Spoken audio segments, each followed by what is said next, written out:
मानसिक बिखराव। जिस समाज में हम रह रहे हैं उसमें हम अपनी वास्तविकता को स्थिर नहीं रख पाते हैं। हम वह नहीं बन पाते जो हम हैं। हमें सभ्य बनाने के लिए समाज में जो रीति रिवाज प्रचलित होते हैं उनसे हम प्रभावित हो जाते हैं और जाने अनजाने उस सांचे में ढल जाते हैं।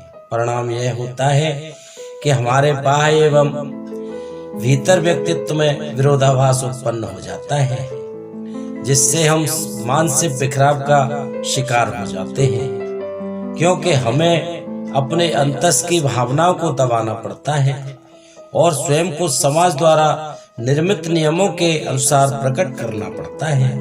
वस्तुतः हम जिन भावनाओं का दमन करते हैं वो प्रकट होने के लिए अंतस में हलचल मचाती रहती हैं। यही कारण है कि हम सब टुकड़ों में बटे हुए, टूटे हुए अपने आप से लड़ते रहते हैं। समाज के आचरण को दृष्टि में रखते हुए हम स्वयं को सरल एवं संतुष्ट प्रकट करते हैं, परंतु अंदर व्याकुलता एवं असंतोष पनपता रहता है।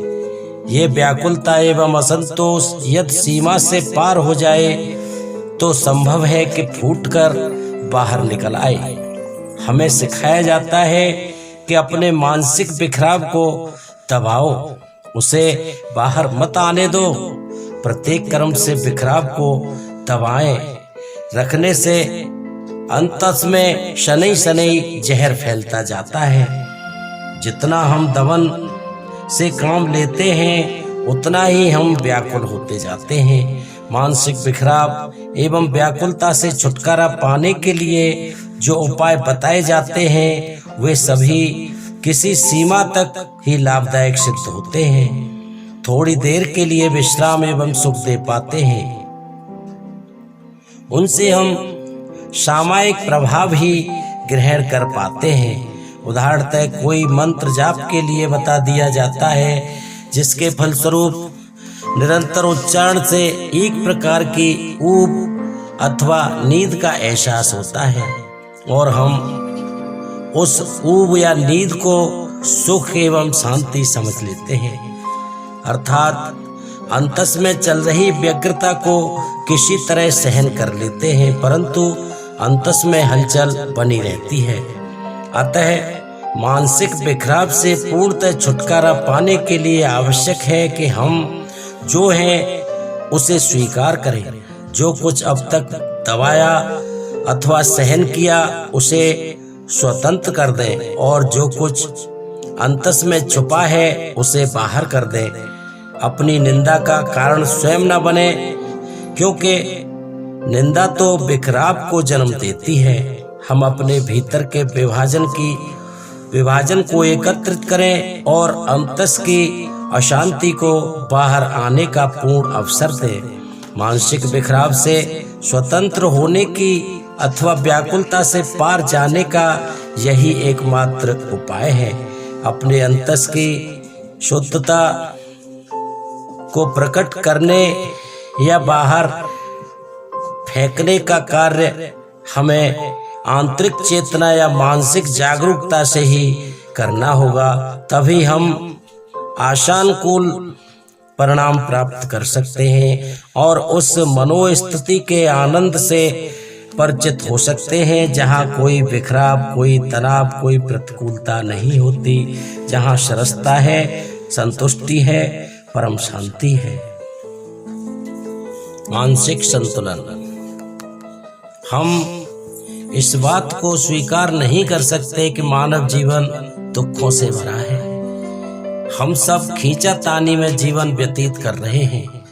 प्रत्येक व्यक्ति चाहे निम्न श्रेणी का हो अथवा उच्च श्रेणी का, किसी न किसी परेशानी का शिकार अवश्य होता है।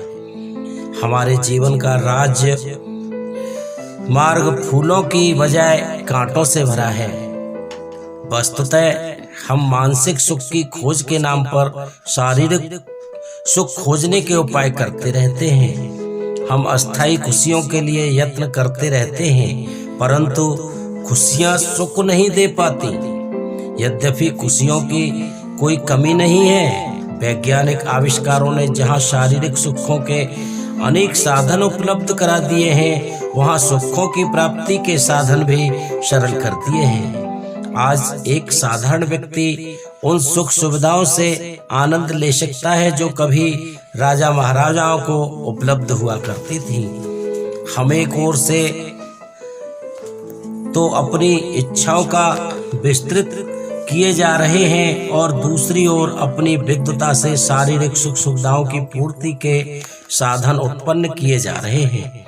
परिणाम स्वरूप इच्छाओं में जितनी वृद्धि हो रही है, उसी अनुपात से मानसिक सुख में कमी होती जा रही है। यानी हम जितना शारीरिक सुख की ओर अग्रसर होते जा रहे हैं, उतना ही मानसिक सुख से परे हटते जा रहे हैं। अतः जब तक हम शारीरिक एवं मानसिक सुख के अंतर से अनभिज्ञ रहते हैं, तब तक हम परेशानियों से मुक्त नहीं हो सकते।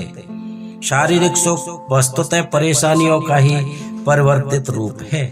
हमारा शारीरिक सुख परिस्थितियों, घटनाओं एवं पदार्थों पर निर्भर होता है, परंतु मानसिक सुख परिवर्तनशील घटनाओं, परिस्थितियों एवं वस्तुओं के त्याग से प्राप्त होता है, अंतस के संतुलन से मिलता है। जब इच्छाएं हम पर आच्छादित हो जाती हैं, तो हम सांसारिक पदार्थों के पीछे भागने लगते हैं और जीवन के केंद्र अर्थात आत्मा से परे हटने लगते हैं। इसके विपरीत जीवन के केंद्र की निकटता हमें एक अनकहे सुख का एहसास प्रदान कर सकती है। मानसिक संतुलन अनुशासित एवं स्वस्थ जीवन का प्रतीक है, या यूं कहिए कि जीवन अपने आप में ही सुख का निवास स्थान है। वास्तव में जीवन एक सागर की भांति है, जिसकी सतह पर तूफान प्रकट होते रहते हैं, परंतु सागर की गहराई में कोई हलचल नहीं होती, वहां पूर्ण शांति होती है। इसी प्रकार यदि हम जीवन की सतह पर रहने को वरीयता दें, यानी शारीरिक सुविधाओं की सतह पर रहकर जीवन व्यतीत करते हैं, तो जीवन में उथल पथल रहती है। इसलिए यदि हम शारीरिक सुख सुविधाओं की इच्छाओं की चादर को उतार कर दूर फेंक देने का साहस कर लें, तो हम शांत हो सकते हैं, मानसिक सुख के एहसास से नाता जोड़ सकते हैं। यदि हम चिंतन से अपनी विद्वता को विकसित करना अपना स्वभाव बना लेने का प्रयास करें, तो जीवन की गहनता में प्रवेश पाने के लिए प्रयत्नशील हो जाएं, तो हम मानसिक संतुलन के एहसास से आनंदित हो सकते हैं। अभिप्राय यह है कि हम इच्छाओं का दास बन जाने से जीवन को नरक बना रहे हैं, और इच्छाओं को दास बना लेने से हम जीवन का स्वर्ग बना लेते हैं। मानसिक संतुलन की प्राप्ति का मात्र यही मार्ग है, और यह प्राप्ति सद्गुरु की कृपा से मार्गदर्शन के बिना संभव नहीं होती।